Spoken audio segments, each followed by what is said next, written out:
I am the integrity you lost when you became like them instead of becoming truly you. I am the wild, the bold, the fearless, and joyful part of you that will always remain silent if you do not heed me now.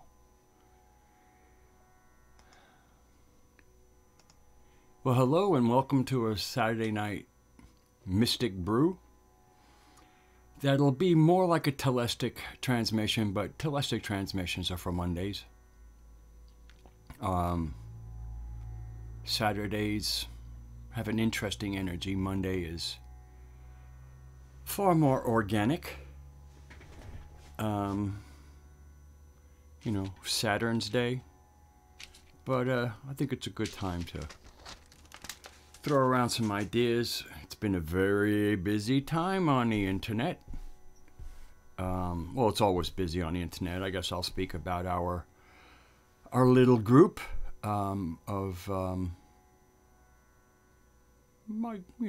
truth seekers.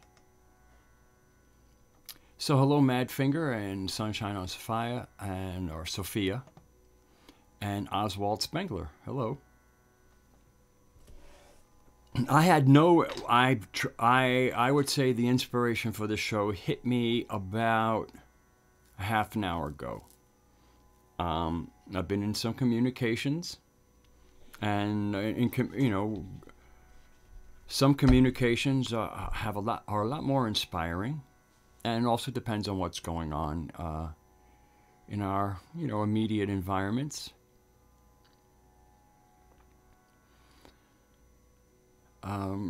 But the divine feminine and Sophia's correction are important, are ideas I want to be presenced. First of all, Sophia's correction is at the heart of planetary tantra.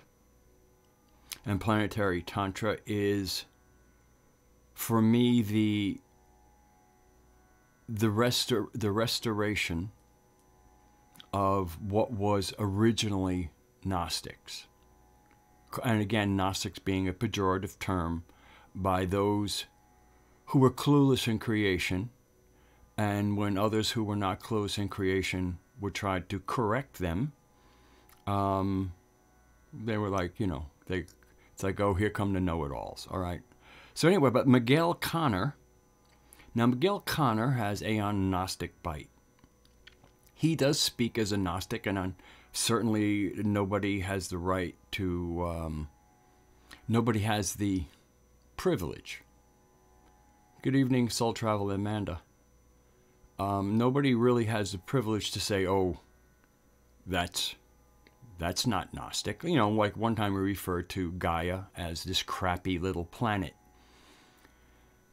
Miguel Conner, I think, has a higher opinion of Philip K. Dick and the novels he wrote than I think he does of John Lamb Lash. Hello, Mario Heat. Hello, Wizard. So when Miguel represents for the Gnostics, he often is representing something I'm like, dude, that's so not where I'm at. And it's so not where planetary tantra is at. It's certainly not what's going on at NEMTA, the Sophianic Schools of Arts and Sciences.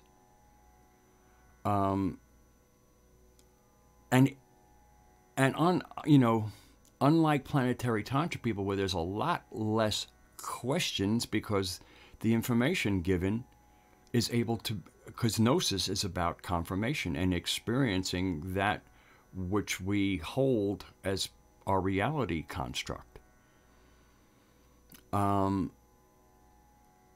So, I mean, I listen to, I'm subscribed to Miguel Conner's channel, Aeon Gnostic Bites. I care about what he has to say. I'll answer it in a minute, Oswald. Matter of fact, I better get out of here because questions coming in while I'm talking is my fault for not paying attention to myself and paying attention to the chat. I'll catch up with it. Again, so that's why I don't have Can't You Hear Me Gnostic anymore, and I have telestic transmissions, because the telestai are aimed, and they're not part of a larger group that has certainly been exposed to the Nag Hammadi texts and the rich Gnostic content that sits with other archontic content. And that's what is kind of at the core of what we see in this little thing. I am the integrity you lost when you became like them. What I personally see in the Nag Hammadi text are Gnostics becoming like them. Those who are writing that have either never been taught, have forgotten, or been seduced away from knowing who their creator is. Knowing that the planet that they live on, that the earth, we'll put it that way, that the earth is sacred. And then I also sometimes get frustrated with the way some people interpret it, because some people might be sloppy and use the words earth and world as synonyms. That could not be further from the truth. The world is a construct. The earth is a living, conscious being.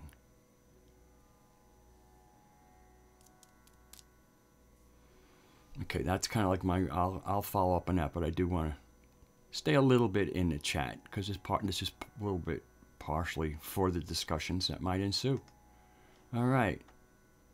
Hello, enjoy being. Good. Haven't seen you in a while. Fox Dre, welcome. Jorge, hello. Okay.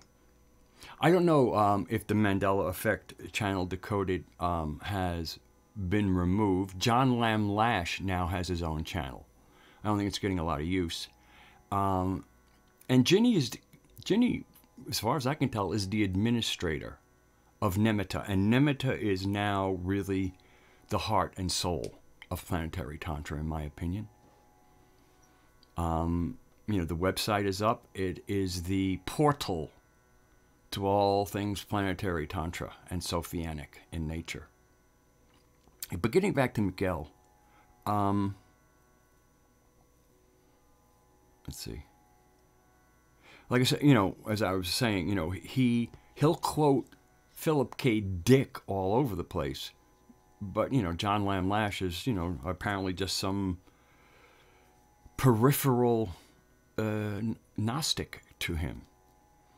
And like I said, I took him to task. I wrote a comment when he referred to our Earth as a crappy little planet. Okay, back to the Earth and the world. So it seems to me, now of course we're dependent on translations, or whether or not when there are some of the, what I call the cries of the people in the Nag Hammadi text talking about, this isn't our world. It isn't. No, the world that we live in is the archontic world. That we're living in a world of the remains of exterminated people and cultures, of the old ways, of the Sophianic ways, of the ways of wisdom.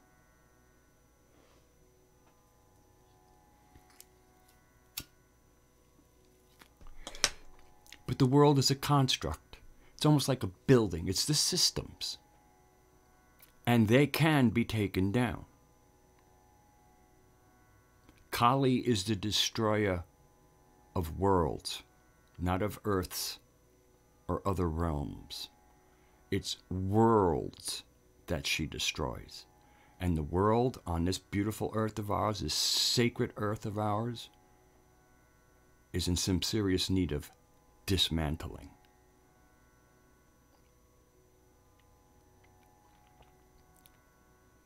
The divine feminine, which we all need yesterday, the resurgence of it, the wisdom, the management skills of the divine feminine are needed to help destroy the world. And again, the world, not the earth. The world requires paperwork. The world charges you rent to live on your own sacred earth. It's the world that is the problem. The earth is our home and our mother. That's right, the Mandela effect, I agree with you. The Mandela effect is basically over. We are in correction, and that is what this stream is about. And it's the Sophia's correction is proceeding apace. Where did I wrote myself some things? What did I do with that paper? Oh. From the perspective of the world and not the earth, we are in end times. Okay? We are in end times. But it's a battle. So, excuse me, I didn't have time to mute. Good to hear, Soul Traveler. But, well, Sophia, well, Gaia is the planet. Sophia is the consciousness of the planet. The conscious ball of plasma at the center of our coherent ball of plasma at the center of our earth, and manifested through nature. So it's kind of difficult to partake in the correction aspect of the end times unless one understands the source of that correction and participates. Alignment is part of it.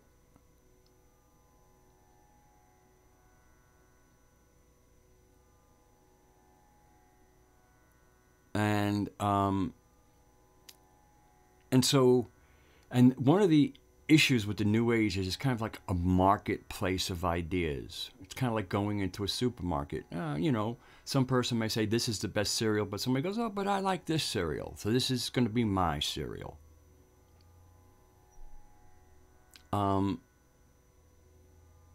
Our creation story is not part of the marketplace of ideas. There's a creation story, or there's not. And having the correct creation story is the only way one can proceed with any kind of coherence.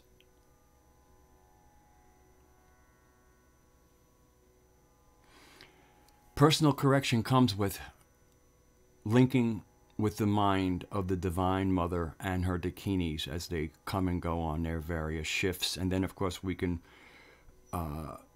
create relationships with the dakinis as instructors.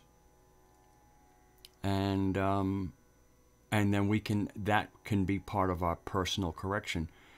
But it's internal work. Which, although a lot of that internal work through nature, and that can also be interactions with others, does have an outward manifestation.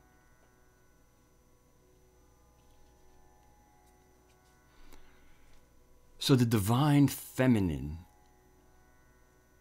the restoration of the divine feminine in our societies, in our communities, is all part of this. And again, it's not about the matriarchies were not like women ruling. No, women were seen for their skills and what they brought, including the continuation of any tribe, community,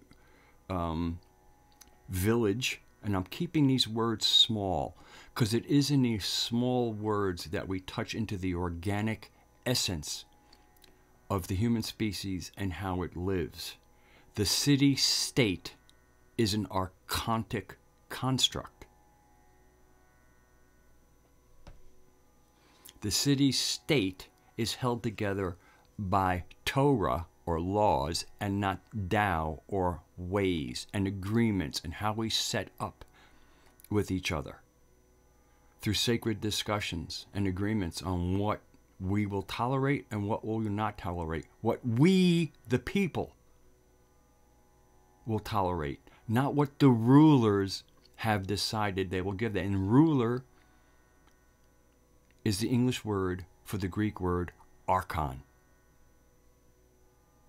People like David Icke have made a complete fucking mess of the term archon. It's a comic book archons. The only person that has spoken in depth, because I don't go in depth, so I'll exclude myself from this. The only person who was given a cogent, coherent, and meaningful dissertation on the archons and how they work is John Lamb Lash. Once you kind of tie into that, then you can kind of confirm it for yourselves. Again, that's what gnosis is. You get some information, you experience it, you travel on it, you see how it works in real life, and you confirm it for yourself. And once you've confirmed it through experiencing how that would be an experience, then you have gnosis. Gnosis isn't some strong belief that we hold. Gnosis is what we know. And we're willing to take that to the crossover point. That means when we leave this world and go into the next.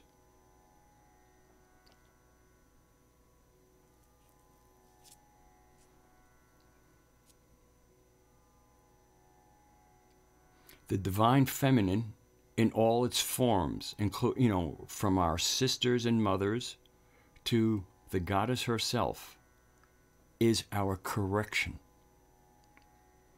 So anyway, I was getting into the matriarchy. The matriarchy was just wisdom being practiced. Men had huge roles. How could men, again, everybody think, oh, blah, blah, blah. No, but we have certain skill sets. And part of our skill sets, we like to be quite active. We're a little more physical. There was a balance in the matriarchal societies that is not in the patriarchal societies.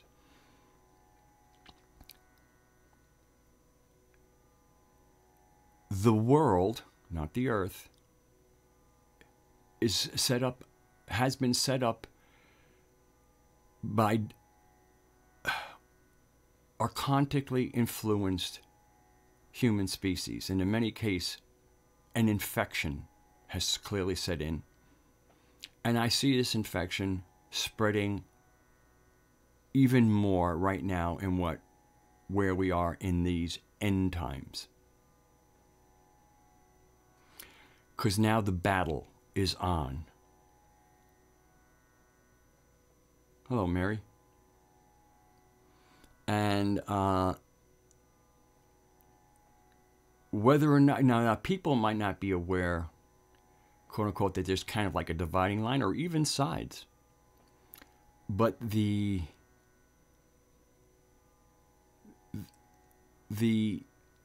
forces, let's say between the demiurge and Sophia, they are well aware and are arrayed against each other. It's always been that way, except the Divine Mother now has greater agency and is resurging.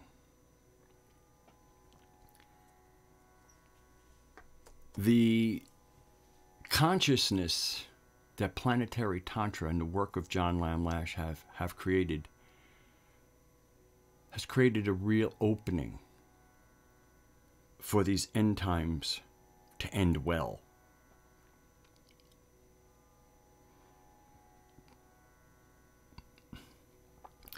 But our inspiration, we can either be inspired by the Divine Mother and her dakinis and the various ancestors that we have, or we can continue to seek inspiration from gifted archontic speakers.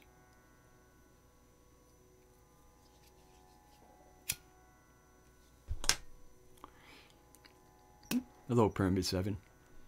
And I see a lot of our human species currently in flux.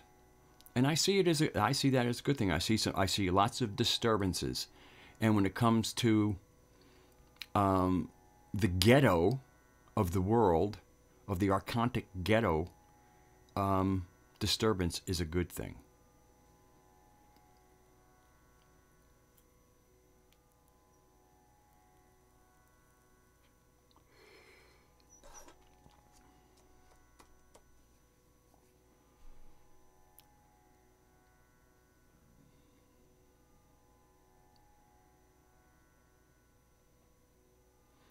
So the divine feminine. You know, the divine feminine is not a competition with the toxic masculine.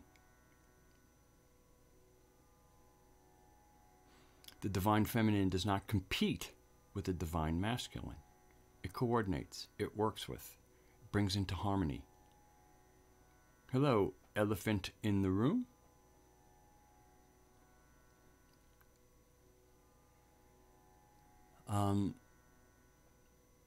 And that harmony derives from coherence and also agreements. One cannot play in harmony unless one decides that they're going to play in a key. The New Age is like find the key that you like and play there. And so then you have all these different little groups who are playing in their own keys instead of the key of life.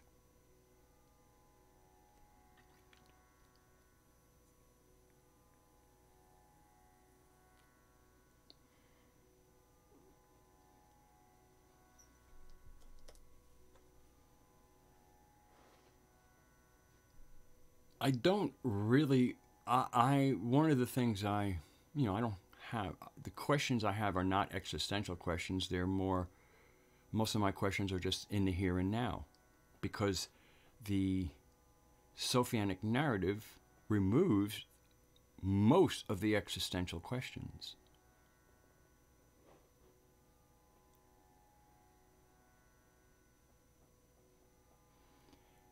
Hello, Meandering Mystic, and hello, Thomas Kerwin. We're joined by our young buck.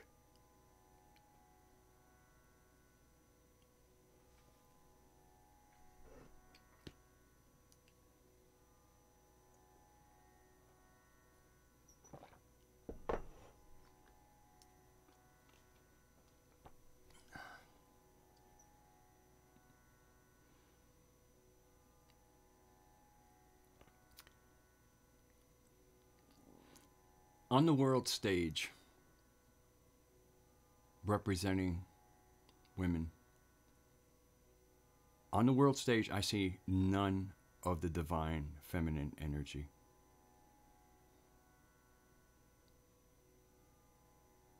None. I can't find one representative out there. Within our own community, I do see more of it.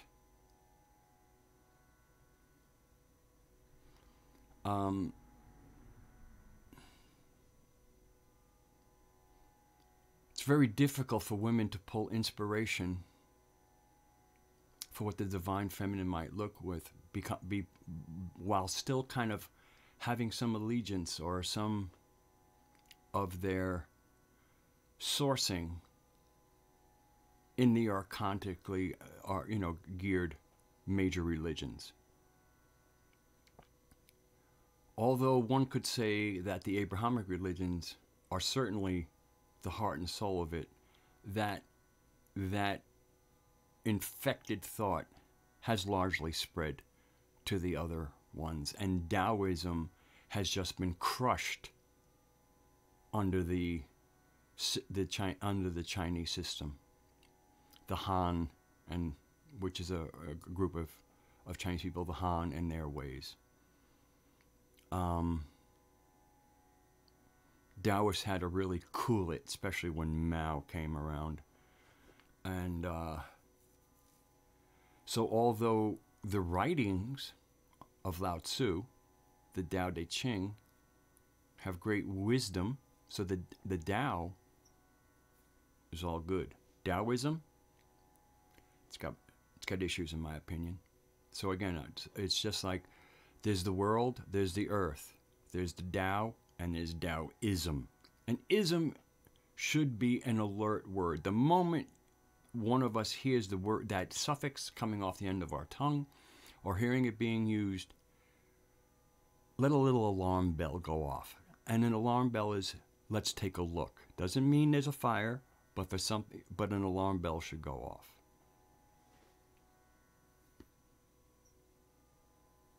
Boy, I wasn't sure whether I'd have anything to say, and there's so much coming in, I'm having trouble keeping up with it. It's one of the reasons I don't use the word Gnosticism. For me, the suffix ism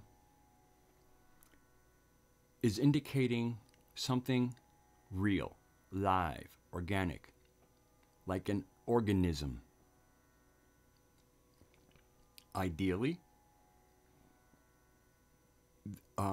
that is the, so if we're going to use isms, they should be following organic patterns like an organism.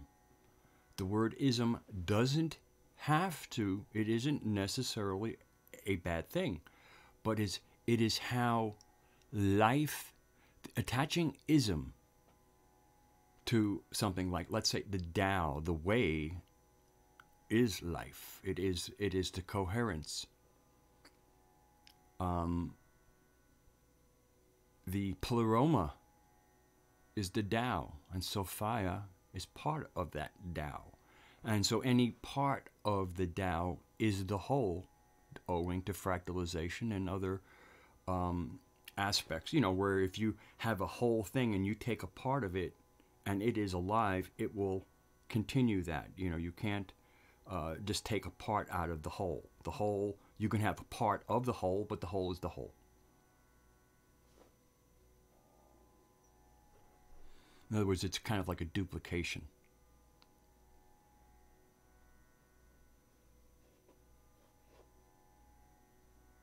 So, for me, the word ism could actually be an inspiration to make sure that any concept that we wish to bring to life by calling it an ism, that it stays alive by human participation and those that make up whatever that organism is. Communism is again a fictitious organism. It's a mind virus. Unlike other things that are wholesome, viruses cannot reproduce themselves. They can only infect another organism, bypass its defenses, and get it to replicate. The virus gets the organic or healthy, or in this case probably wasn't so healthy since it got in there, but the organic living cell to reproduce its content.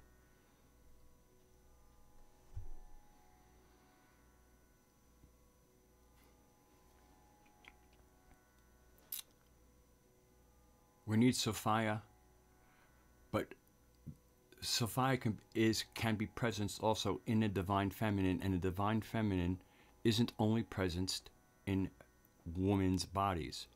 Can also be presenced in male bodies, and part of that presencing is not only like looking for it, but identifying it when it shows up, and then looking to coordinate, looking to form that chordal structure, that harmony.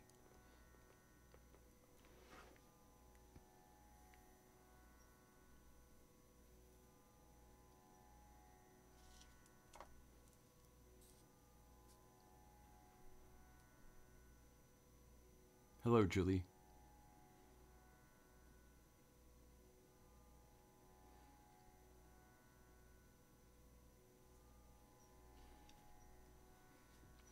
Glad you're bringing up buffalo, because it's the white buffalo calf woman that brought tobacco.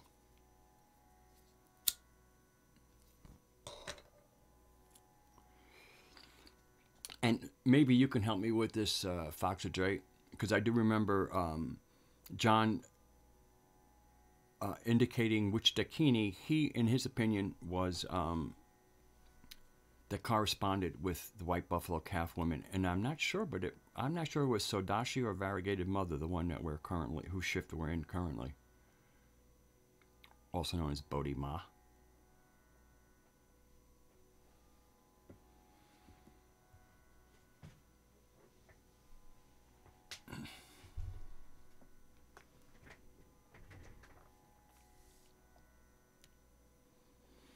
And interesting, last night while I was watching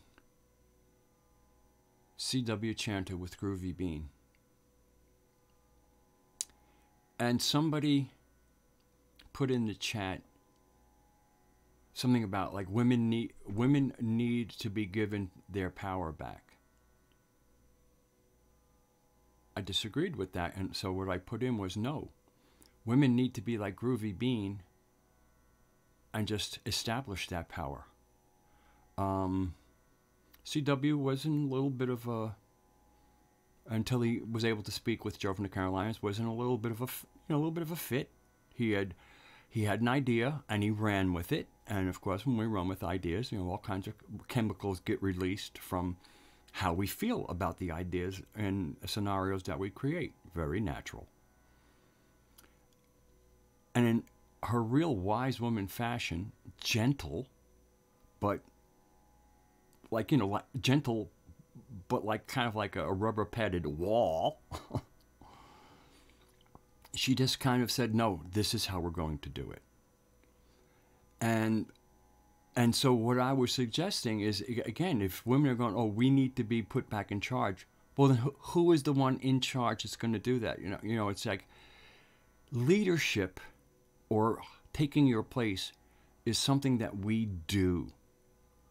Kind of like joining a band. A band is playing at a certain level. If you want in that band, you better be able to perform at that level. So I was just really glad that I was, that Yvonne was doing such a great job, and was, again, she did a great job of demonstrating both the strength and the nurturing that the divine feminine provides. And again, to me, it was a great, and I was glad that I had a chance. Hello, Zarathustra. I was really happy that some woman had made that point, because not that I wanted to correct her, but I wanted, because that statement was made at a time when how women sit in their proper seat again is done.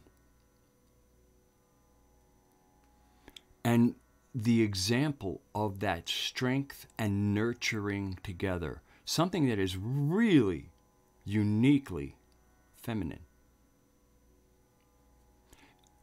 Again, it's not that it can't be embraced by, it's not relegated to one gender, but one gender kind of owns that. They just don't trademark it.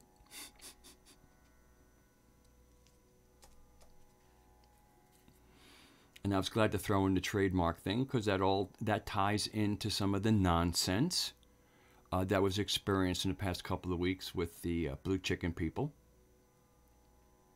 Yeah, Yvonne did bring balance, and that's what divine feminine is about. It isn't about woman's world. It's about who brings life into the world, who manages the family for real, who thinks usually, again, where a lot of their ideas, is everybody fed, comfortable, whatever. There is a management style that women in their divine, especially in their divine nature, just automatically have. It comes with the genetics. And a lot of men have that too. And that sets that up for a great partnership. Because this is about partnerships.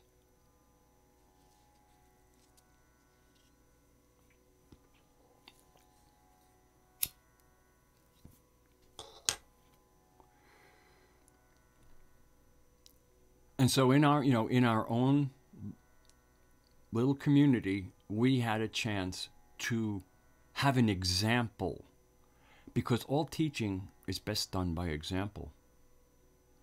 And it was done organically. It wasn't a contrivance. This is somebody in Yvonne who, through her travails, has undergone a shamanic transformation, has been stripped down, pulled apart, bones set on shelves while they're cleaned and then reassembled. And what emerged was the wise woman. And so we had a chance to see what that looks like. We got a chance to see somebody who was obviously in some kind of emotional duress, able to express that without it owning her. She was able to feel her feelings and emotions, but keep it from going into kind of like that neurochemical overdrive. Something that my brother CW had happened to him. And how do I know? Because I've been there. I know what it's like to run with a suspicion. Something I'm sure, oh man, I nailed this. And, and then of course the ancillary thoughts that go with that assertion, assumption, and all the chemicals that go with it. I know what it's like to take a wild ride on complete fantasy. Because until the conversation was had between CW and Joe, again, CW was putting it. He saw it, and I understand that, and it wasn't delusional. Just because something turns out to not be correct doesn't mean it was really delusional. I mean, again, there was an open. I mean, from my own setting, I didn't think Joe did that, but there was certainly a possibility of it. So, being as there's a possibility, if somebody runs with a possibility, it's hardly delusional.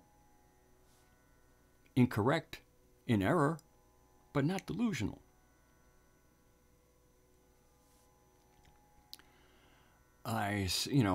Unlike politics or both sides, where I see lots of delusional thinking. But it's part of the end times. And again, the end times are an archontic cosmology construction. And I, for one, am glad to see those end times approaching. Because it means it is the potential for the end times of the world construction. A chance for Kali to step in and destroy a world. A world so in need of flattening. I guess, obviously there's a few edifices that could be repurposed. But they can only be repurposed with consciousness and correction.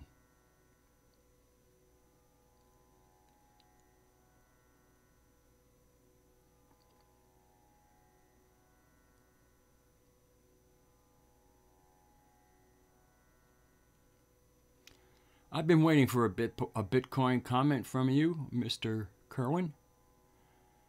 Now at least I know. I'm sure now I know it's not a sock puppet. I know it's the real Thomas Kerwin. You have kind of let me know that it's really you there.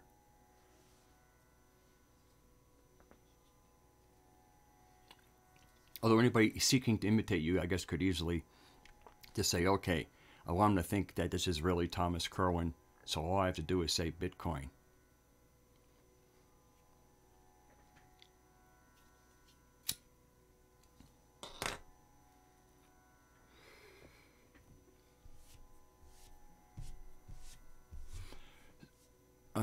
But for me, the only value I will ever recognize is nature and human creativity and labor. if Bitcoin is an exchange that can be a part of that, it's cool. Did I ever read The Chalice and the Blade? I have it.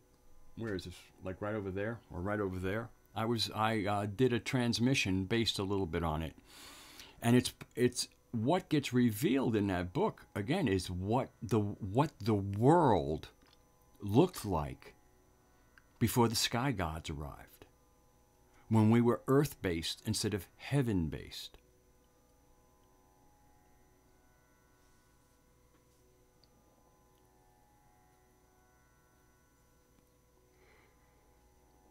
And the very constructions of the settlements let us know that warfare was not, organized warfare was not part of human culture. Because of the way they were built, they were not built in fortifications. They were built where there was both great views, great land, and good water. It was built for enjoying the sensual pleasures of this earth. Because there weren't a bunch of marauding pricks with weapons and a sky god with a fucking heart on for what human culture was like running around the world yet. And when they start running around the world, when they start hearing that fucking voice of the demiurge, that's when all hell breaks loose. Hell, literally.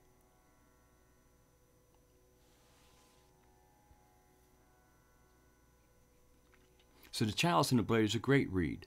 Because again, it lets us realize, oh, there was actually a beautiful world on this earth.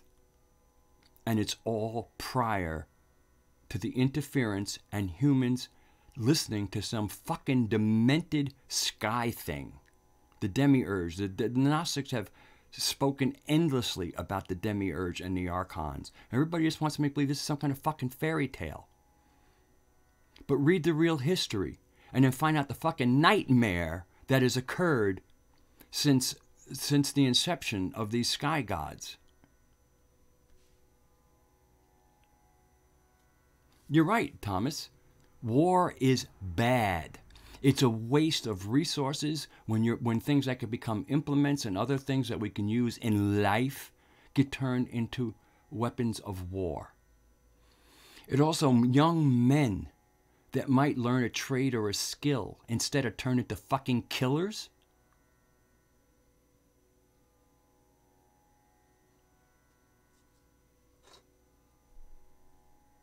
There were whole tribes dedicated to marauding because, again, they were now tuned into a god that had nothing to offer them on how to live.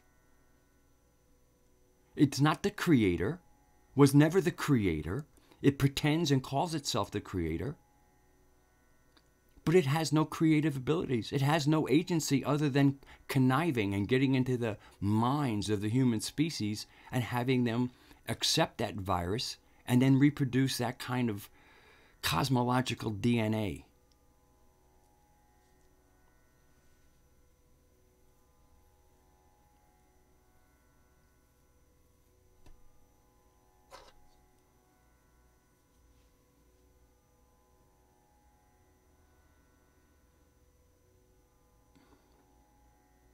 We have such real challenges facing us on the earth. And it is the world that has been erected here in the last couple of thousand years. The Chalice and the Blade is a window into the beautiful world the human species was living in. It also points that warfare was not part of human culture. I'm not saying there weren't skirmishes. There'll always be skirmishes, just like there'll always be barroom brawls. Barroom brawl is not organized warfare. A barroom brawl, unless it's initiated by a gang, is not organized warfare.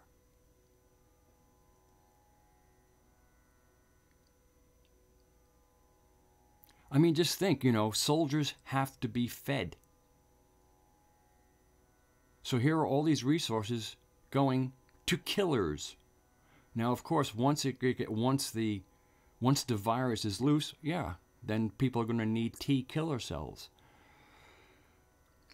But again, in the modern world we have major portions of what we produce going to war efforts. Look into your body. All your blood, I mean, all your nutrition isn't going to the T cells. A healthy immune system does not require massive amounts of food and supplements and whatever. And the biggest part of the immune system is immunocompetency, which comes from the thymus gland. And it's about the consciousness, the ability to recognize a pathogen. Just like a healthy cell will not take the DNA suggestion from a virus. It knows it's a virus through immunocompetency. So this is all about competency. The primary immune reaction is one of knowing what a pathogen is.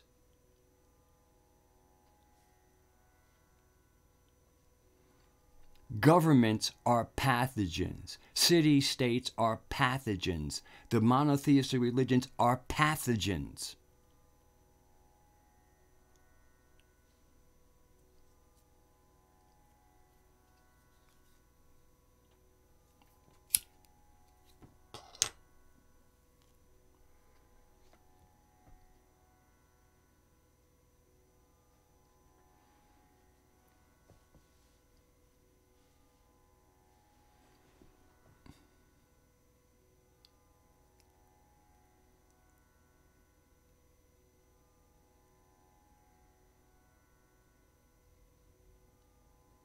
Oh, for sure, Mary.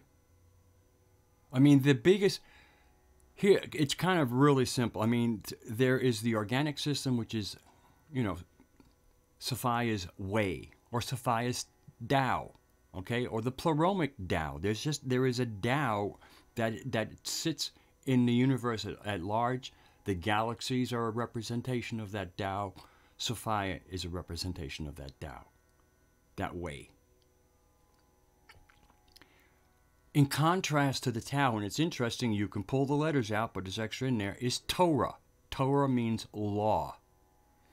With the way, you don't need lawyers. With the Torah, you do need lawyers.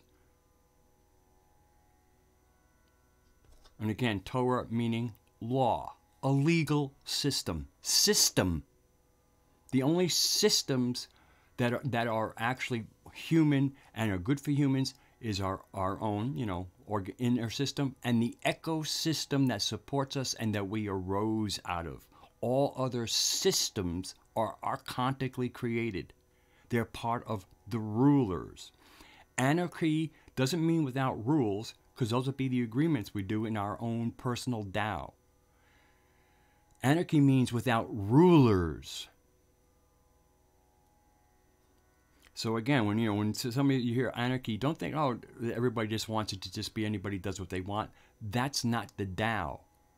Anarchy embraces the Tao. It just doesn't embrace rulers who represent Torah.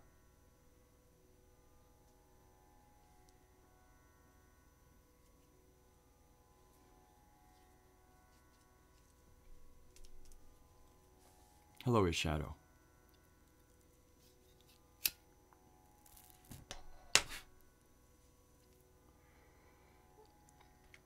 So a lot of the human species is caught up in fuckery. Does that make them bad? No. It's their actions. It's people's actions that will define error and correction, or what we call good and bad or good and evil.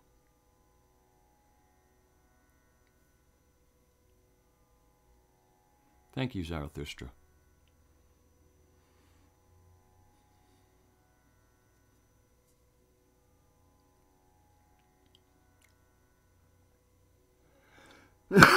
Excuse me again. Good mics are not good things to cough into. I need to be more mindful.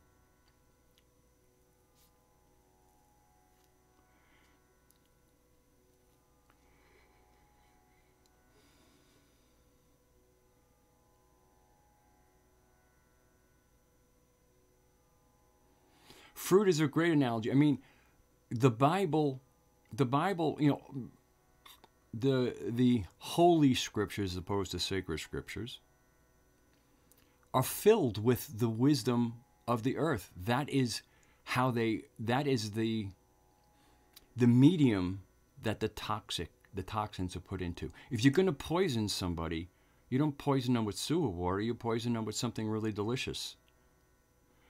You'll use good food to hide your poison in.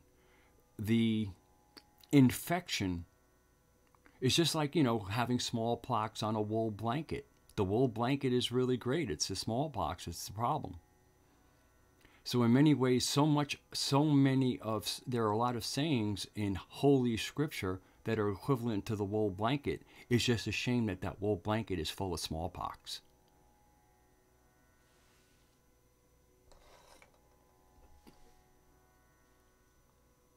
Archontic smallpox. Demiurgic smallpox.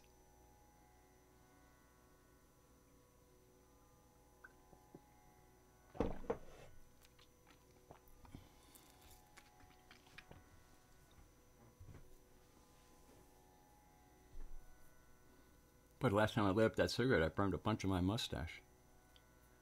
I'm smelling lots of burnt hair.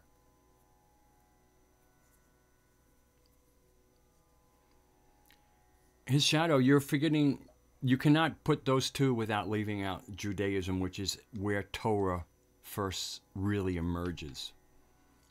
They're all demiurgic. They're all part of the same thing.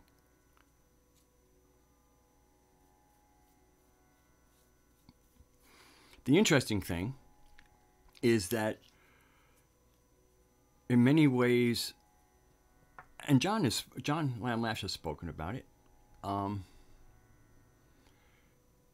that one of the reasons is the Gnostics were relatively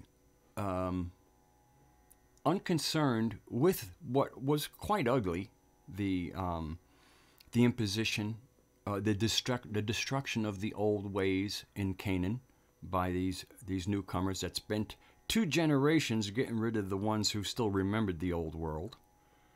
So when they emerged, they now had 2 generations born to them, and had known nothing but the teaching of the Levites. Hello, any among us?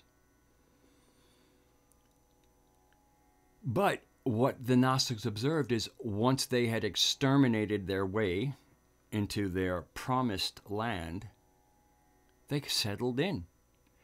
They didn't seek to breed with others. They, again, in their extermination programs, they took all the young women and bred with them and turned them into be fruitful and multiply vectors for their virus.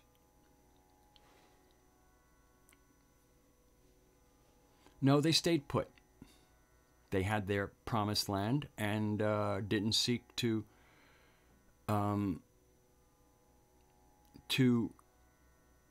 export their Torah in the way they do it. What got the Gnostics alarmed was the rise of Christianity. Because this Christianity, they could see, was not going to be content within its own borders. It wasn't going to be some tumor somewhere that just kind of was benign in a certain way, and that it wasn't an aggressive tumor. They saw a really aggressive tumor in Christianity. And you can ask pagan Europe about how metastatic that tumor was.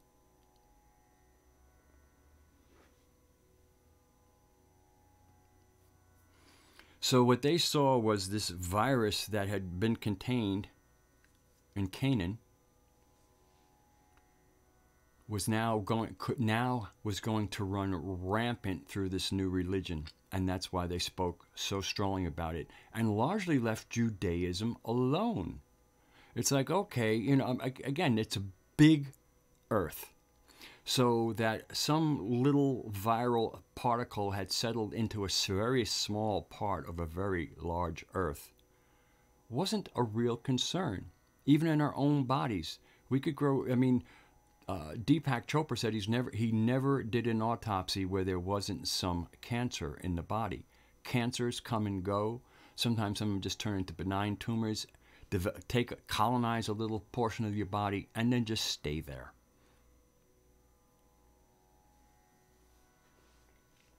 Hello, Vernon. But it was, and of course, one of the once Christianity became the official belief system of one of the most warlike empires on the earth, the Romans, they saw what happened. They saw the potential for it, and it happened. Earth-loving Europe was decimated and conquered, and its wisdom was snuffed out, its books were burned, its wise women and men were killed or went and hid. But in other words, it was just a takeover. This is what the Gnostics saw. This is what the Gnostics warned against.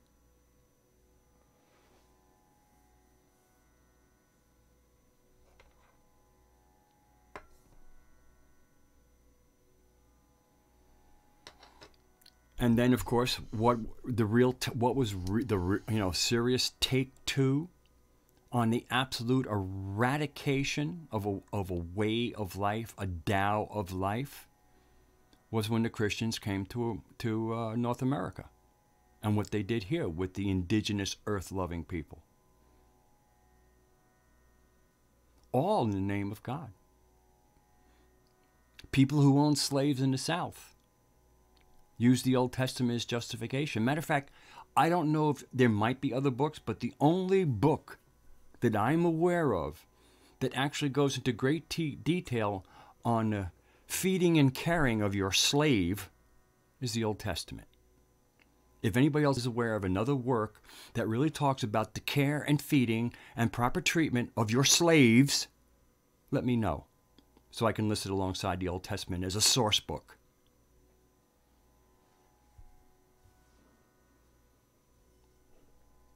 Just think about it. The Old Testament is a source book of how to treat slaves. Slavery is part of it.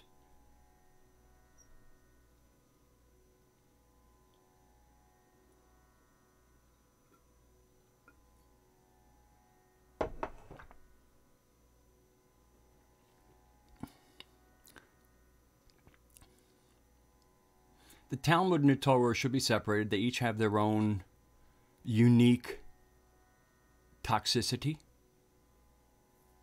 but they do seem to engender slightly different behaviors.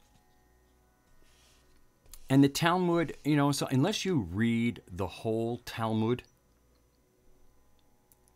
in many ways it's good to be aware of it. And if you've, again, there's a lot in the Talmud. It's a compilation of rabbi inspirations,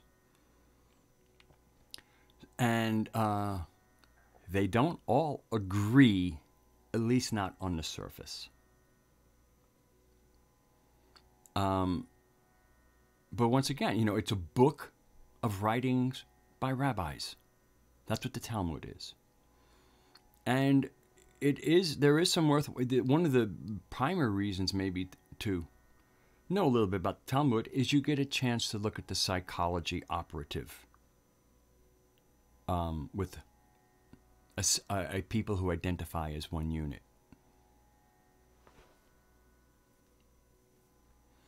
One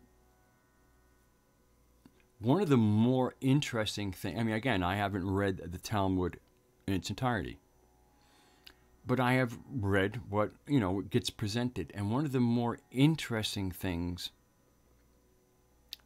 that I recall reading by a rabbi was, I'm paraphrasing a bit, but I'm pretty sure I'm using key words here. Basically, the rabbi said, God is an idiot. And it is up for we, the Jews. And once again, the real correction is not the chosen people, but those who chose. In other words, they chose the demiurge, or at least their priesthood did. And that's the other thing, separating the system and its officiators from the people. Very important for me. And I hope it's important for everybody.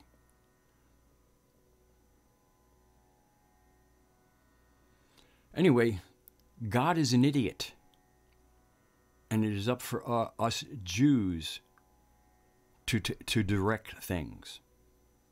In other words, as the agents of this idiot God, but basically the rabbi is saying, we're the ones with the creativity. We're the ones that actually can do something here. This God is an idiot. There's some great truth in that. In other words, this rabbi had correctly assessed the demiurge and knew the demiurge is a fucking idiot. But they weren't going to give, but there was an agreement.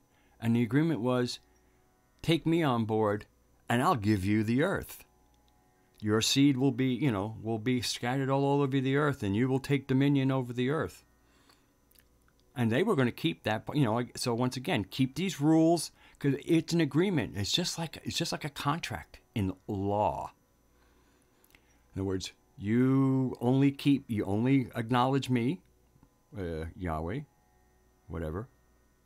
He whose name shall not be mentioned, kind of like Lord Voldemort. You will acknowledge me, and I give your seed the earth. So basically, so what I saw was somebody going, yeah, well, we're going to keep our contract, but just realize that we contracted with an idiot. So what are we going to do about contracting with an idiot? We're going to run circles around the idiot, because the idiot has no agency. We have agency.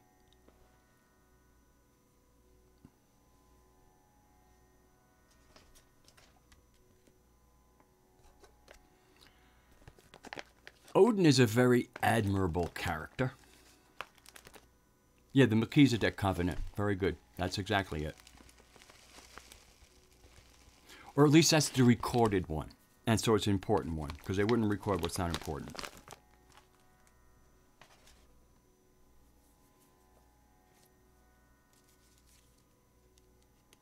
Where was I going? The idiot.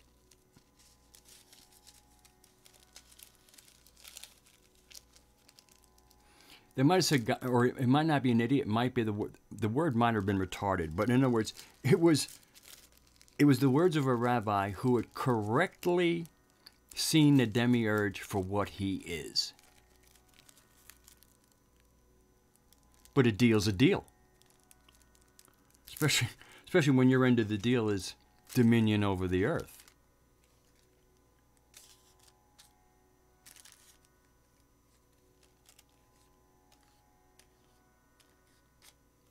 Odin. Odin is an interesting personage, character. Hello, Lady Zaga.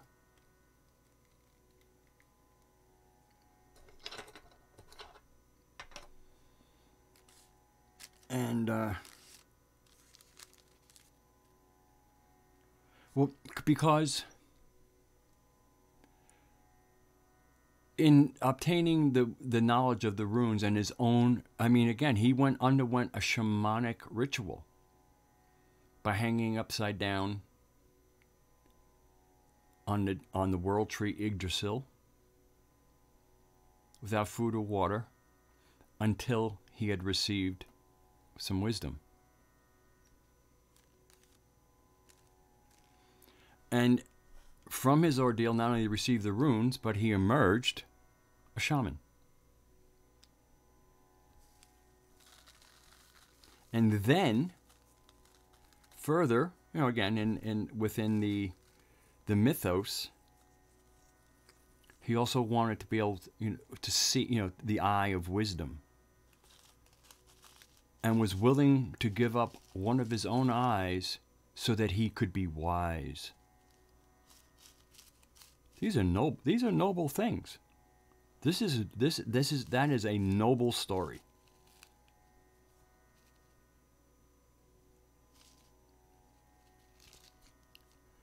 And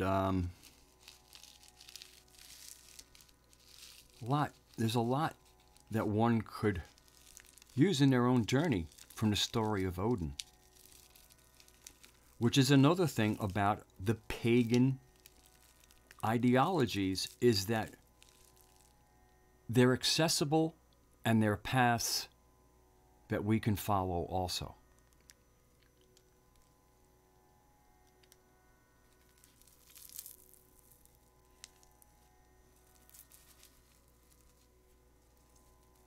Thor. Thor is well represented as your typical, well-meaning, big dummy. More muscles than mental capacity. And we can all kind of identify with that a little bit too. So within the various pagan pantheons were morality plays in many ways, or stories that we could learn from. We could enter into. All people do that, including, like, you'll see some hardcore Christians, they are living in the New Testament. They have placed themselves in there. And that's part of what the Sophianic narrative is for. It is a mythos to enter.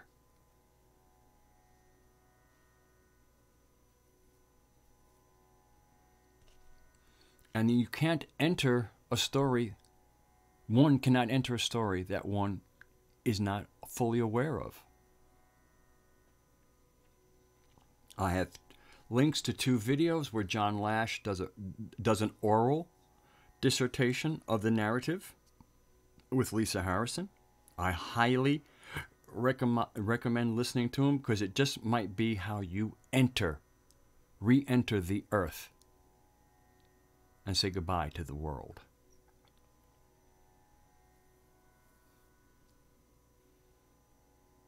Pointy love seat. Did I miss somebody?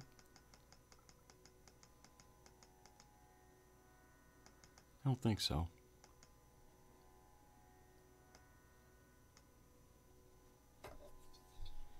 Hello, Jetpack.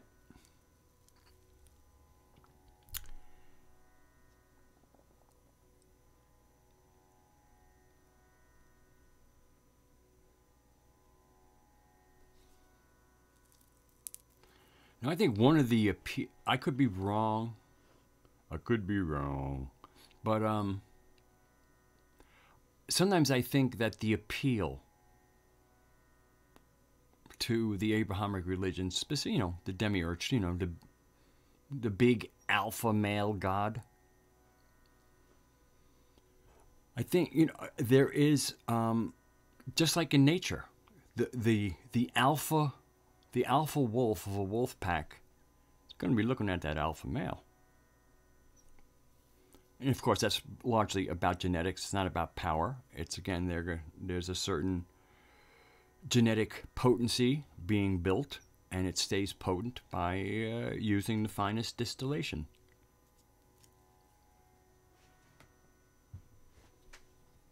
So I believe in a world where women have been so marginalized in real. I mean, again, this feminism is so toxic. It's not, it has nothing. Read The Chalice and the Blade, and you might be able to redefine a concept of feminism, but it will have no relationship to what we have.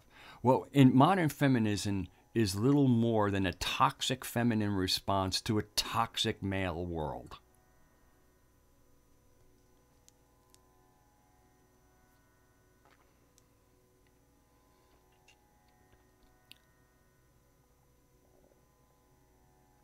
And then, you just take a look at any of the at the women politicians that are either currently in office or ones who maybe recently tried to run for the highest office in the land, and it is pure toxicity. I mean, there's really, the only difference between them and the men is their Obviously women.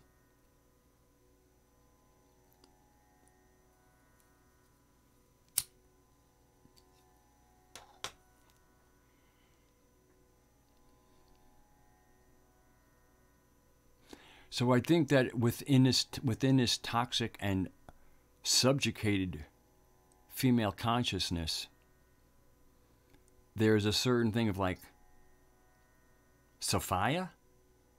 Haven't heard much about her. I don't know if she can really protect me from the world. But the big boy, he's kind of like, he's speaking my language.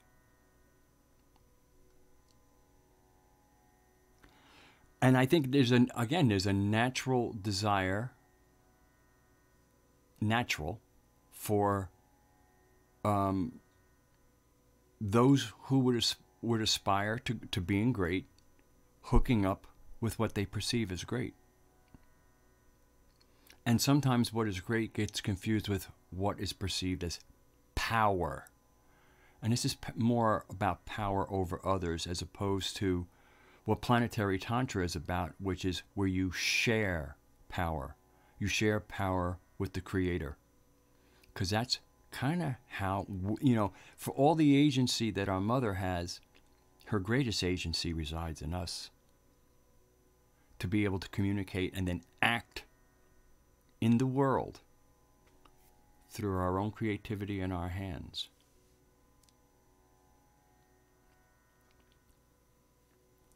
And we cannot enter into this relationship as a stranger.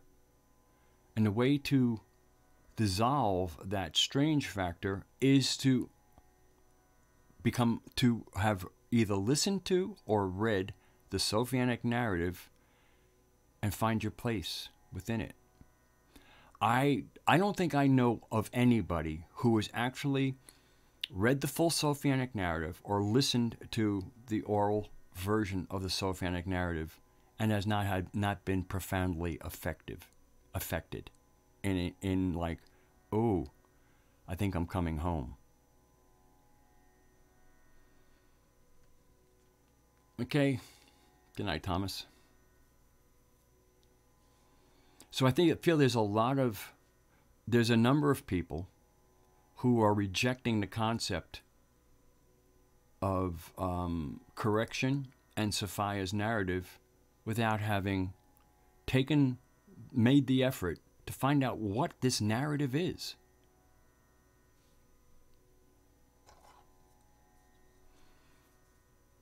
Or at least some other indigenous narrative. And in all indigenous narratives is the importance of the earth, that we're relatives to the wind, to the trees, to the animals, that we are part of nature. That our being on this earth, although we have great skills, the wind, the earthworm, the snake, the rabbit, the deer, they have an equal place in this creation.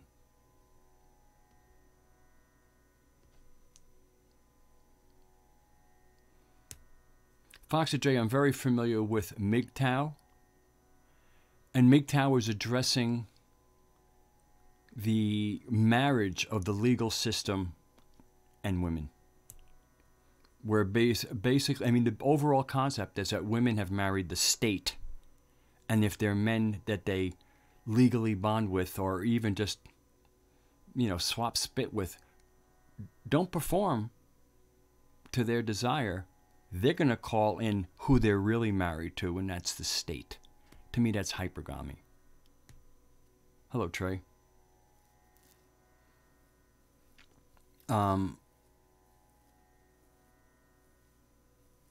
This is where we need to sort out the toxins.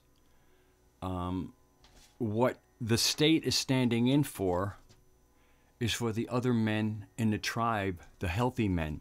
Because if a woman has a legitimate problem with a male in a community, if she can't handle herself, she'll get the other males aware of the situation and they will deal with it. The court system, the whole legal system, that's just the archons. So any deal, anytime you're going to use the archons to press your case forward, you're rolling dice. You're gambling.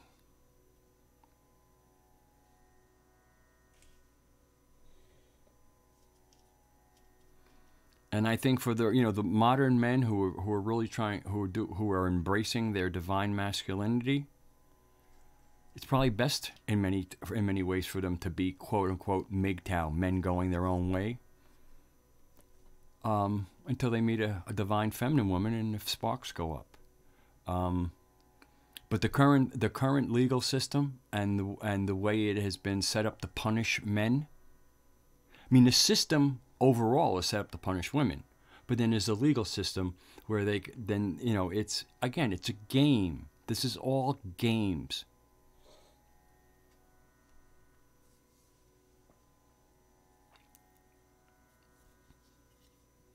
Does that stand for pagans going their own way? His shadow?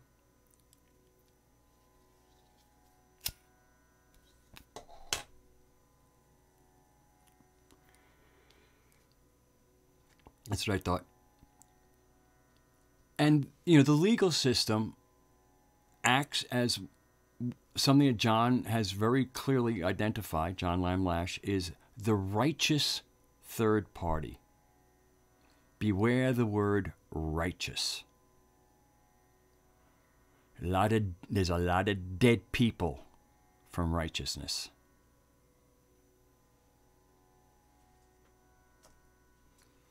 Righteousness is one of the key words to let you know that you're talking to somebody that's got a mind virus.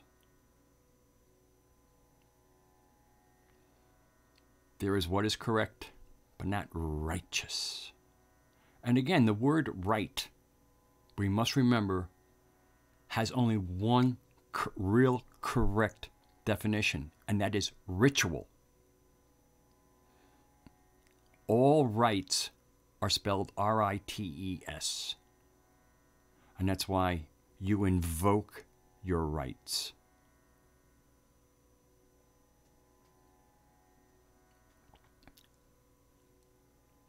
Rights are what is sacred amongst the human animal. So John Lamlash said there are no human rights when he spells R-I-G-H-T-S, and what that implies, like the right, he's right. There are no human rights, but there are human rituals. The agreements that we have with each other. How to operate coherently and lovingly with each other. That doesn't mean without competition.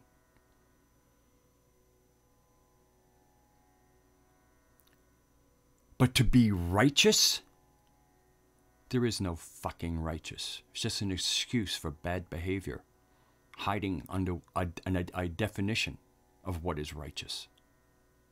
From usually murderous behavior, usually freedom-robbing behavior.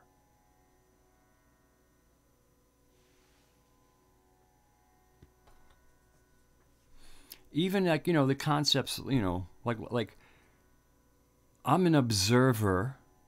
That means I read the posts as they come up of the Q material. Okay? In other words, when the Q posts go up, I read them. There's a movement going on out there. I think it's good to keep an eye on it.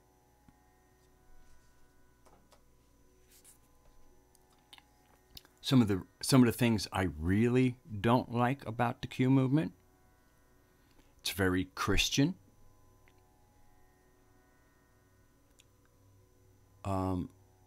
Too fond of the military in a way that, again, but there could be some parsing. Is into flag worship.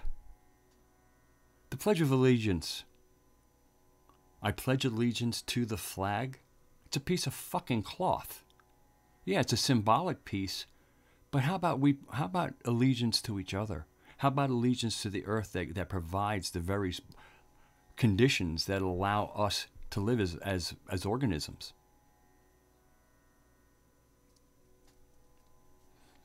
My take on Q is it's something to observe. After, there's a We the People. It's 24/7.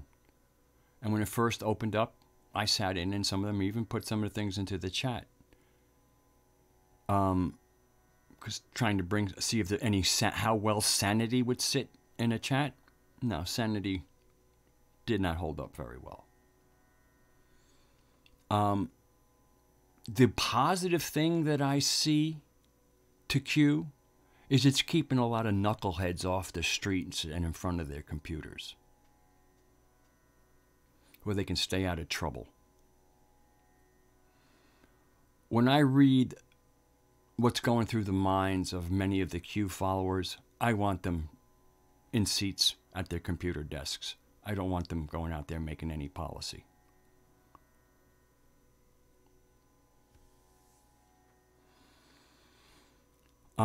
I don't know, and I don't know if it actually isn't designed. I mean, anyway, so maybe there could be something good. Could be. But like I said, my red flags are patriotism. You want to get rid of the patriarchy? You don't do it with patriotism. Remember, we don't live in a matrix. We live in a patrix.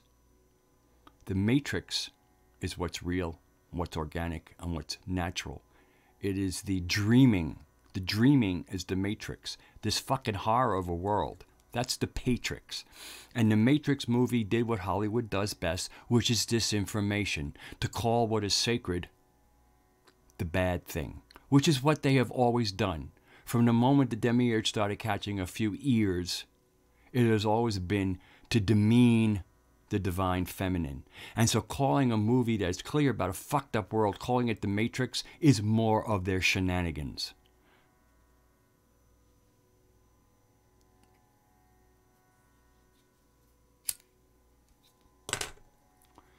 When I hear people talking about what's wrong with the world and calling it the Matrix, I realize how good a job Hollywood does. Everybody talks about MK Ultra. MK Ultra is for the wealthy and the famous and the elite families.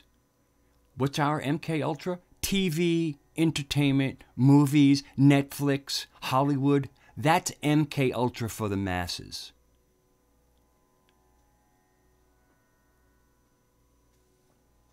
So when I go into streams and people are doing references from movies and Netflix and this TV series, I want to pull my hair out. Mind control. Here, let me throw out, let me throw this idea I got from one of the mind control programs that are all over the fucking place. Oh, how about this thing in the video game? People are referencing video games in serious fucking conversations. And these people aren't brainwashed? These people aren't mind controlled?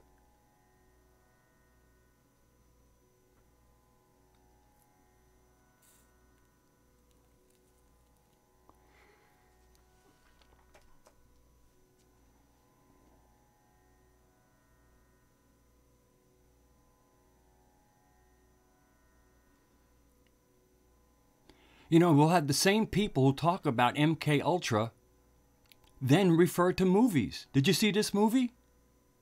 Well, what the fuck? Do you realize how does anybody realize how cognitively dissonant it is to be talking about mind control and movies?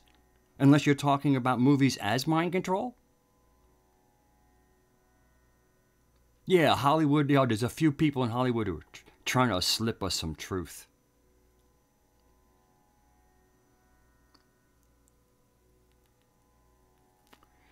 There might well be.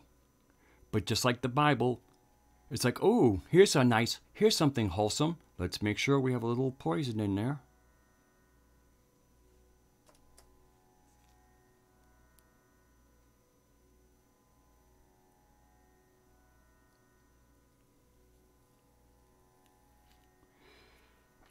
My problem with most films, again, there can be independent and stuff like that, but generally it's reinforcing the world paradigm.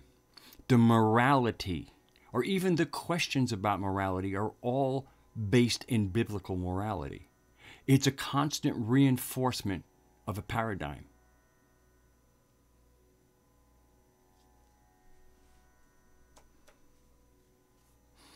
I mean, even when you take like kind of like a well-told story like The Lord of the Rings, Peter Jackson did a fairly good job with The Lord of the Rings. With The Hobbit, he lost it.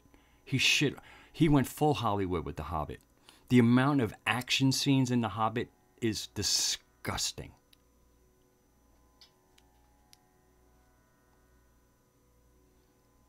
Endless, what they call in the stunts, they call them gags. I mean, ugh.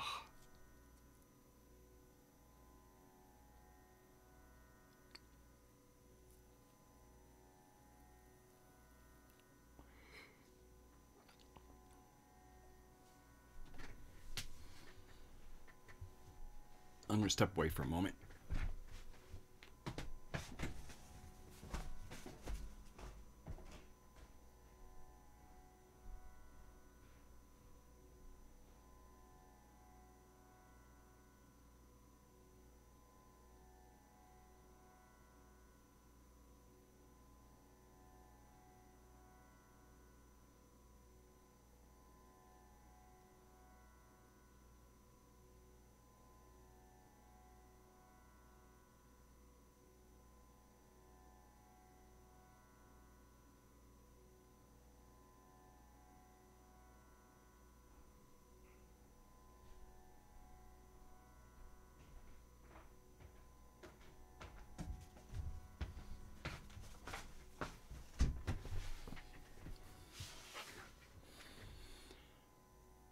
And I guess so. I'm going to start winding this down. Oh, professional sports. Well, professional sports is keeping competition alive. To me, sports, especially professional sports, it's what can I say? Kind of like a reinforcing of the Darwinian narrative. I don't watch sports either. I mean, I was into martial arts for years, so I watched boxing and MMA. But then I started realizing how much of those were set up too.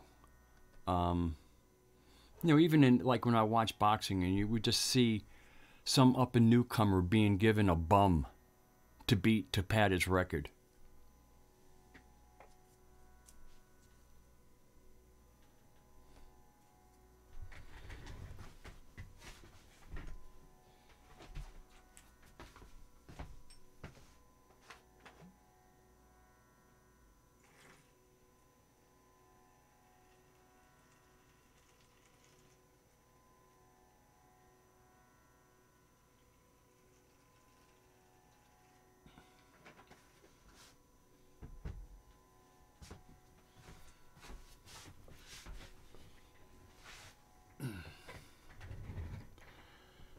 And then, sports also sets up for the winner and loser paradigm. Like one of the things, I love playing volleyball. And when I'm on a volleyball team, I'm playing my best.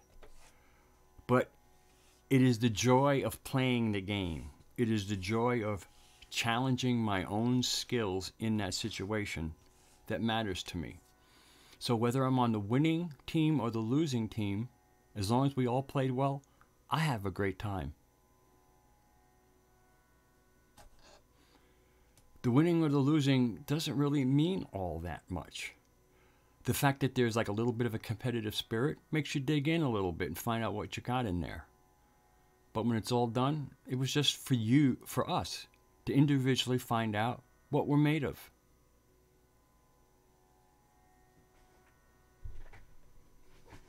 So I never compete with another person. I only compete with myself. I will look at other people who, in my opinion, through our various metrics, are doing well, and then look at what they're doing and going, are they doing something that I'm not doing?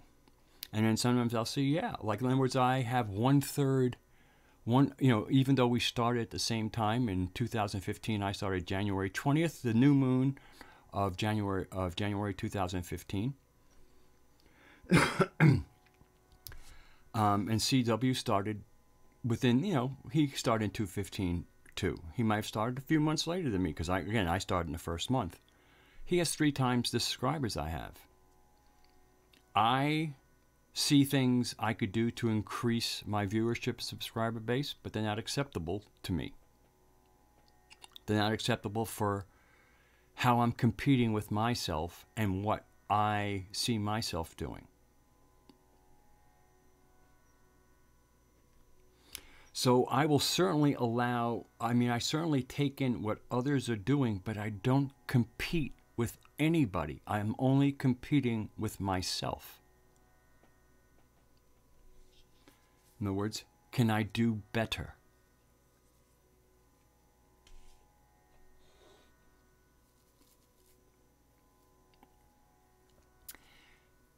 And so I think I'm going to let this segue into something I learned in the Bronx from a friend of mine. When he presenced the concept of a ghetto.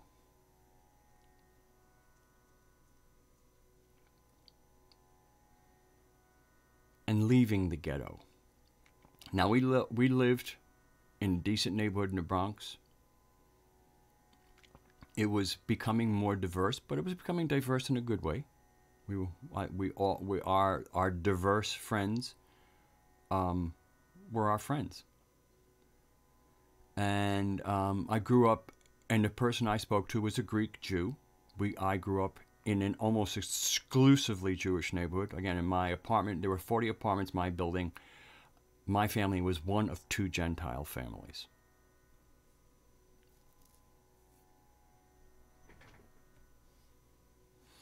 He was the one who realized that as great as neighborhoods are and their solidarity, they can also act as ghettos, where there's a sense of we're all in this together, and if there's a chance for one of us to escape, that we might bring others with us, it's frowned upon. It's almost looked upon as betrayal. If one of your fellow ghetto dwellers, and again, I'm just talking about like a neighborhood. I'm just talking about a kind of a small group that finds its strength in its cohesiveness, but also a certain amount of strength is like we're good and everybody else out there isn't as good as us.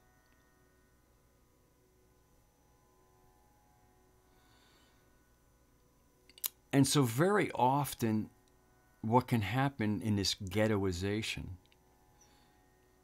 is that there can be resentment if suddenly one of the crew does well by themselves. In other words, they took their own initiative competing with themselves and start making some real inroads and start making some real progress. One case in point for me to speak about that's kind of because it'll be relevant would be Joe from the Carolinas. Where CW and I have been doing this now for over 3 years. Joe from the Carolinas is a relative newcomer. CW basically started at the same time as mine. He has 3 times the subscribers I do. Joe started much after both of us, and he has 2/3 more subscribers than CW.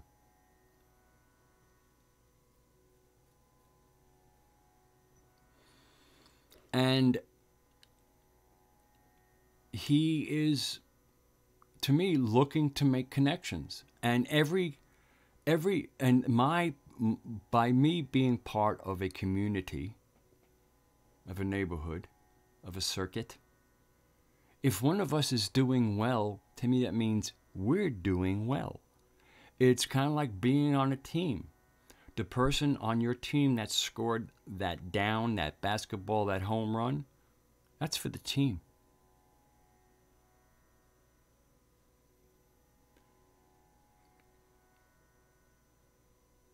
Ghettoization happens when somebody thinks that a member of the team is hogging all the glory,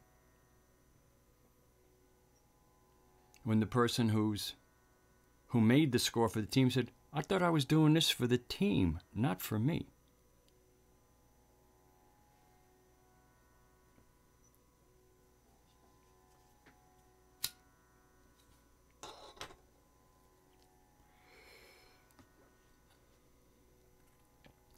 I know there seems to be some efforts on the part of our greater community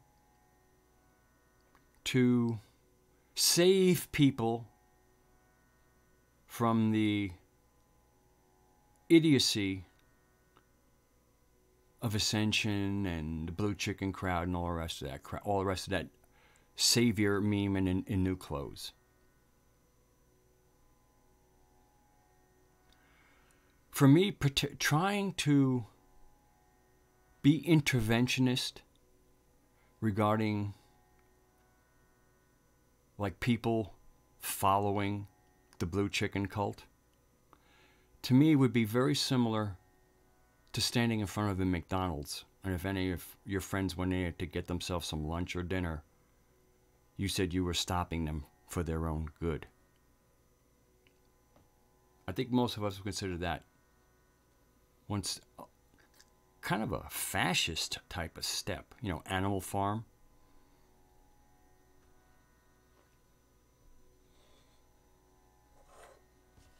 And so I actually am not a big fan. I'm all for busting the creeps that run the Blue Chicken cult, because with Groovy Bean's story, we get to see what kind of people they are. Never mind their message. The message is what's on surface. When we look under that message, we see some real creepy people. Secret Space program? Pfft, it's a secret space corporation. All right? It's a business. It's marketing.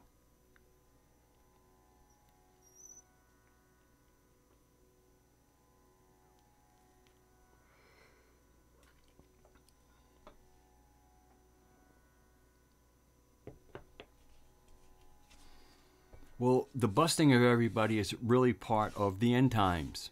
Another word for the end times is apocalypse, which means the revealing. Revelation, to be revealed. I mean, again, you know, we have these words that are kind of in our face telling us what the end times look like. Revelations, real, like the veils are coming off. That's what the end times, their end times look like. And there's enough psychic energy into the end times, and people, you know, going, "Oh, I can't wait till Jesus punishes all the evil doers, and we get to go sit on our own cloud." Or some other ones, "Oh, yeah, here come the end times. We'll now have dominion over the earth." No, apocalypse is a Greek word meaning to be revealed, to uncover. And revelation means to reveal.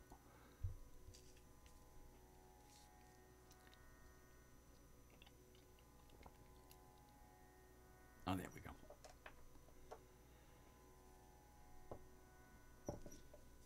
So for me, the people who wish to follow the Blue Chicken cult, it's no more of an ill-informed decision than eating McDonald's is.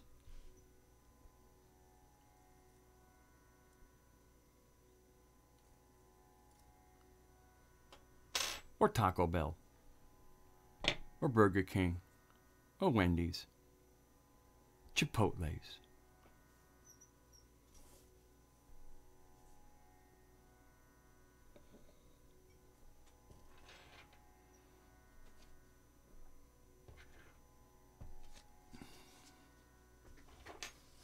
You know, people who eat a toxic diet and wonder why they need doctors.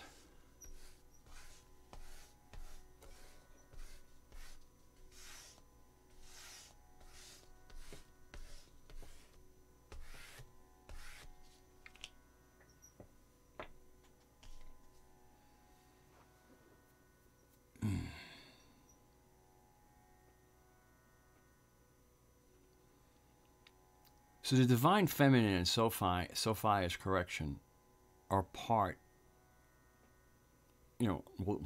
Sophia's correction is the divine feminine in action, in agency.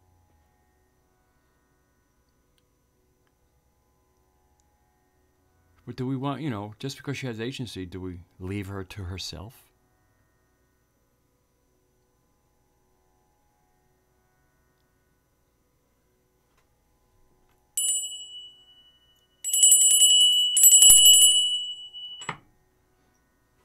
That was for you. And the only way really for us to enter into that is either through the Sophianic narrative or some other indigenous narrative that places us back in the ecosystem, in nature.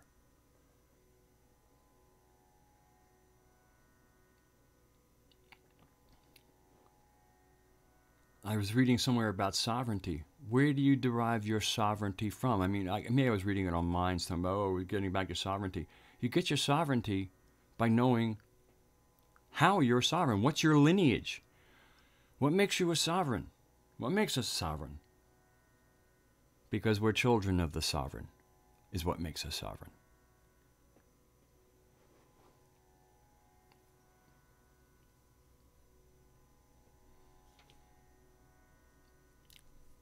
And there's somebody claiming to be everybody's daddy that isn't.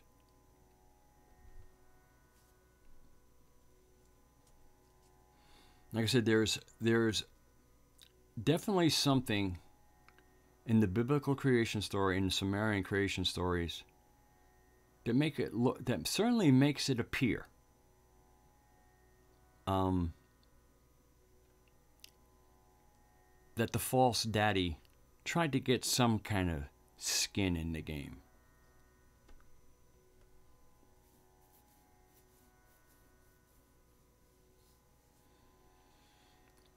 But even in the Genesis story, there's a denigration of our beautiful earth. Like from dust you came and from dust you'll return. This isn't dust. This is the very fabric of our earth. He used mud, dirt, or whatever. Oh, you mean the body of the earth? Yeah, I figured you'd have to use something real, even if you're going to create some kind of Frankenstein. Because Frankenstein was made of real people's body parts.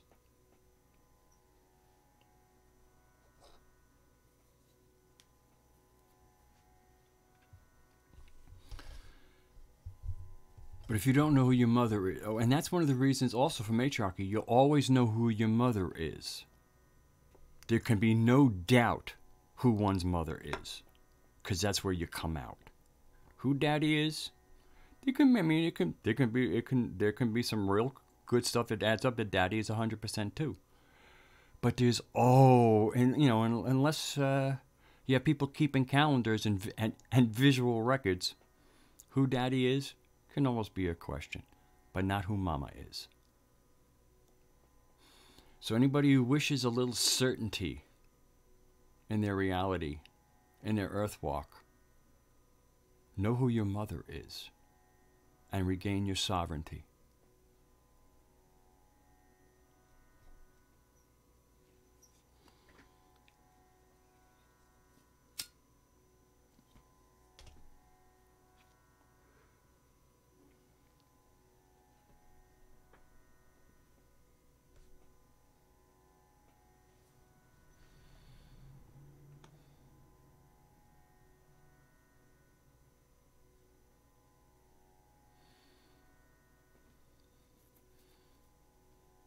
So I do see, I'm starting to hear more of the voice of the divine feminine coming from women. Not a lot, but we don't need a lot. Even one good example, provided examples are made use of, is really all it takes. And of course, when I speak about the voice, there are a lot of women in the community that don't have YouTube platforms. So there could be some voices out there that are there, but we're just not aware of them. So I'm really referring to those who are willing to step out into the public to be identified, their voices and their faces known, anonymity removed.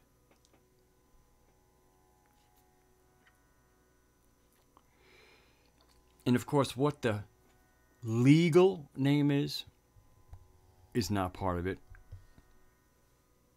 To show, because with the modern thing, if you show up in a body, if you're there in flesh and blood, clearly you're there, whatever you call yourself.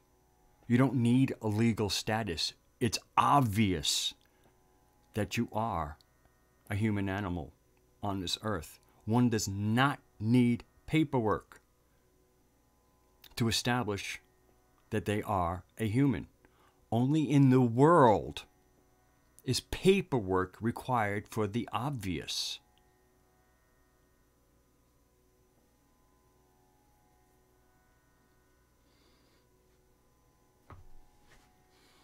But it was by the amelioration of the obvious that things like corporations can exist as persons, because they have the paperwork. See how this works?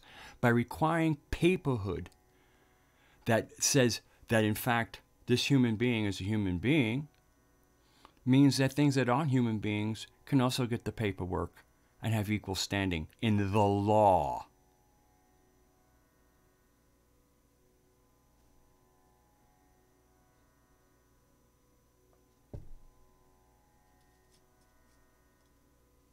So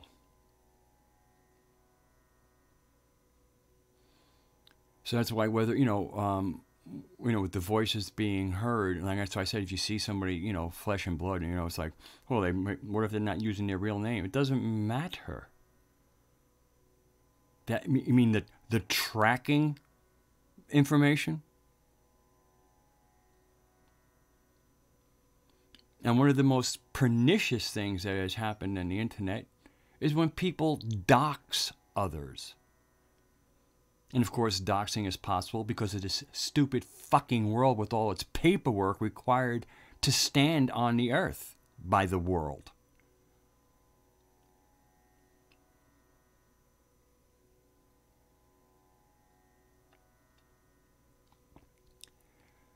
There is a real shift in consciousness and also getting really clear. There's an earth, there's a world, and the world needs dismantling.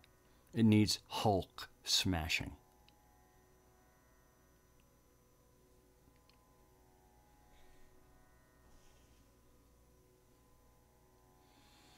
And so please, I would ask anybody to parse out earth and world. Realize one is sacred and our home, and the other is an imposition and a construct. It is the Patrix.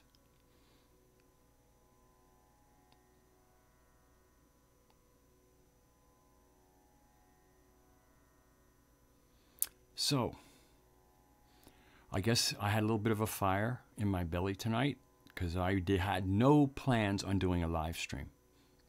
But I did speak to a very inspirational member of our community and was inspired to open up a stream and let it out. In many ways, even though it seems like I'm a little bit edgy, the inspiration was beautiful.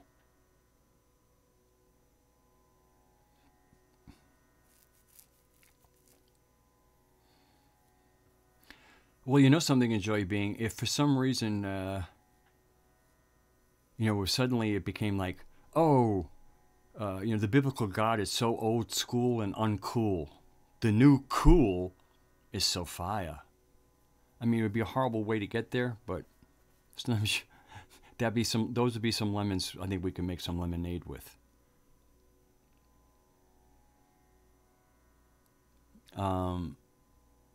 I mean, be really, like, oh, you ain't woke unless you know that Sophia is our creator. That would be great. Again, it'd be a lot of superficiality and silliness, but once again, if somebody says, I'm something like telestic transmissions might be required to call yourself woke. Going to Nemeto and meta history might be required to be woke. Hopefully it's not going to Aeon Gnostic Bite and listening to Miguel. Although he has some really good guests, and I like Miguel.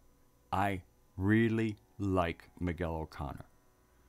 I think he's a gentle and wonderful man, a caring man, a loving man. I like him. That's, yeah. But as far as like him identifying as a Gnostic and what his takeaway is from the hot mess of the Nag Hammadi scriptures, the Nag Hammadi writings, codices. Again, he didn't, he took on the hot mess, and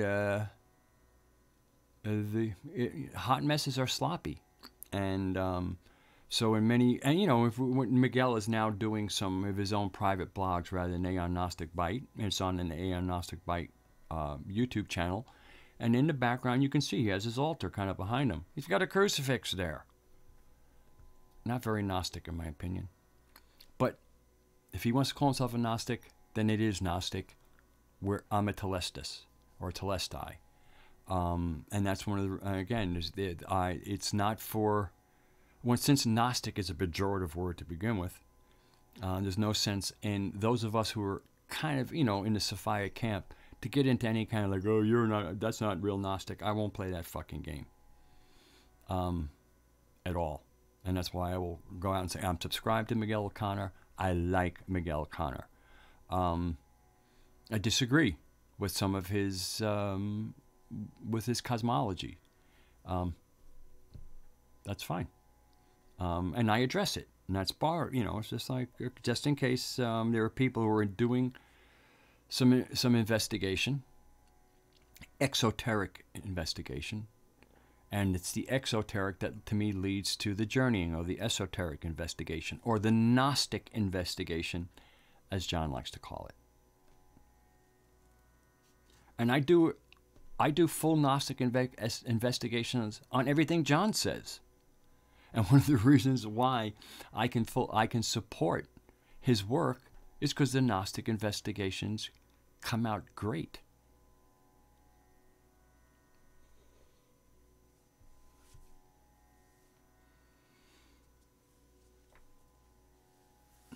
So yeah.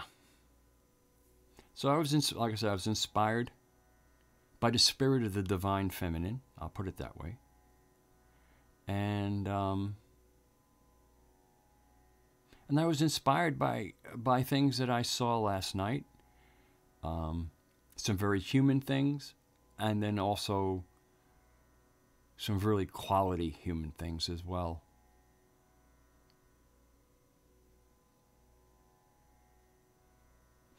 I think that we can all practice some really good, high lumens discernment, lots of light, without necessarily having to be suspicious.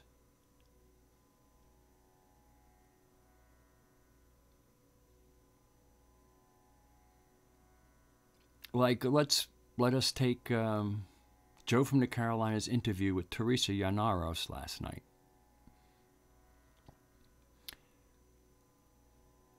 There are clearly some suspicions. Is she being legit? Blah, blah, blah, blah, blah. To me, there's nothing. The best way for us to use discernment, so we don't have to engage in suspicion, is letting people speak and then discern what's going on here. So having platforms for whoever, even if we're, I'm not sure what side they're on, we'll let them speak.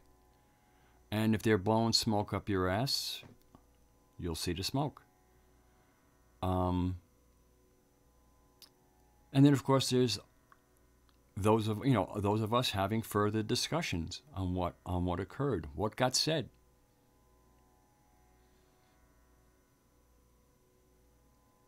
And I know Joe has an interviewing style that I think is actually one set to produce fruit. Most skilled intelligence gatherers know that usually you get more intelligence by making the person that you want information from to think that you're friendly. It may be true, but usually hostility is not how you get people to open up. So there might, I think some people might have been frustrated. Oh, you're not asking her the hard questions. You're not asking her the hard questions. A lot of times, if you just let people speak by asking them not hard questions, like throw them to something that they should be very comfortable with. And then let the neurolinguistics do their work. Let them feel comfortable. Let them feel comfortable enough to just kind of like let a lot of what arises to flow out. And then examine the neurolinguistics of it all. And you will get far more data, neurolinguistic data, from somebody at a certain amount of ease than you will at somebody who feels like, I better watch myself here. So I would just say anybody who might have thought that Joe wasn't hard enough on Teresa was doing that for their own, that's their own style.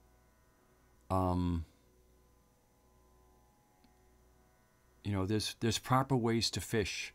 Certain ways of fishing will get you more fish. And I thought and body language. Exactly, Lady Zaga. But, body language is kind of like the kinetic form of those linguistics. Because linguistics involves language. So you could say body linguistics.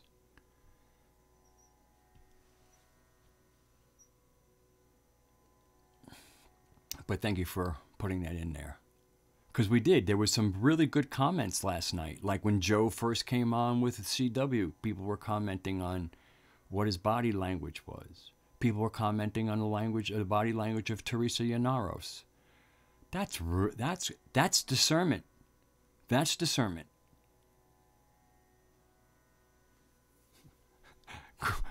That's great, Fox Dre. And again, for me, if we're a community, if somebody scores something that we wish we could have been the scorer, if we're really on the team, we're going to celebrate that the team got a score. That's my opinion. If we're a real team, we really just like the team achieves. And sometimes it's one person doing the achievement for the team, but it's the team. And usually the only way that suddenly that fortunate, the one who fate might have blessed or just talent or whatever, the only time that we can lose that member and not have that member continuing to score for the team is when the rest of the team finds themselves jealous of the team member who currently seems to be nailing all the points. And that's when we get into self-sabotage. That's when the organism goes into that kind of autoimmune attacking the organism itself. And we're building right now. We don't need an autoimmune dysfunction. I don't foresee that. I'm just cautioning against it. And I'm not cautioning, because again, what I saw happen last night was, I thought, great. We got to see all kinds of strong emotions. How we, through our own suspicions, we can all kind of hyper accelerate into a space. But as long as everybody is just the spirit of everything that happened last night, I thought was very instructive and loving overall. One of the, like, let's say that, somebody is in error.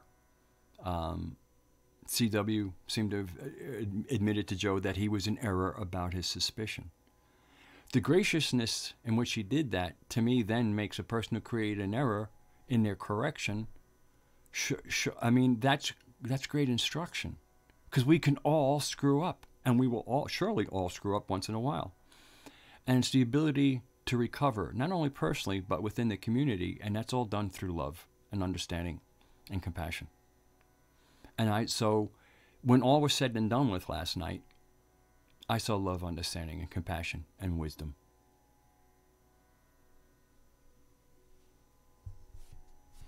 And also we get to the point where if we're a real community, we know each other.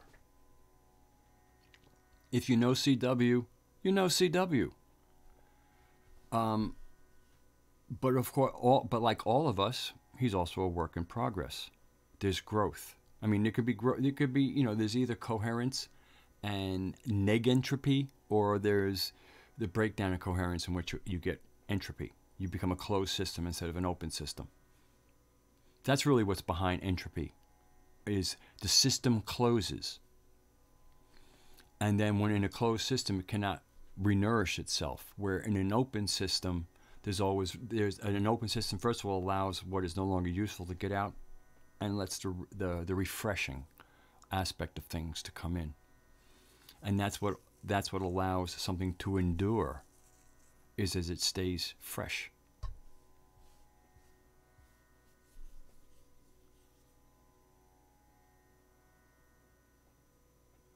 Good to read that, Windsor.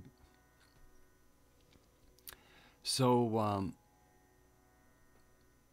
in the middle of kind of like, me calling out the world and the demiurge and organized paradigm religions, at the key of it is some really good events that are occurring, things we can all learn from, and also be inspired from. But I still want to emphasize that if you're not familiar, if you're feeling at all unsettled in the world, and you have not either listened to or read the Sophianic narrative, and I think for many of us, the way we're now geared to, there's 2 links. Start with part 1. Hear John tell, in an oral tradition kind of way, the Sophianic narrative. I actually enjoy, I like John's voice. Also, I like to be able to hear him process himself, which he does all the time. And I just think that the 2 videos with John orally telling as if you were at a campfire, and then the storyteller comes on, the one who's going to tell us our story. I think it's a great way to get that information, and then you can either say, all right, this is what's been missing, or it's just like, what is this shit? And then you'll either begin a new gnosis or continue your search for one. Like I said, but there are other indigenous wisdoms that might be more approachable, but they will all still put Mother Nature and our part in nature, us as a part of that nature, not separate from, as a part of. Anything that gets you back to being on this earth and a part of the ecosystem, what is all natural, a child of Mother Nature. Anything that gets you there will get you in the right camp.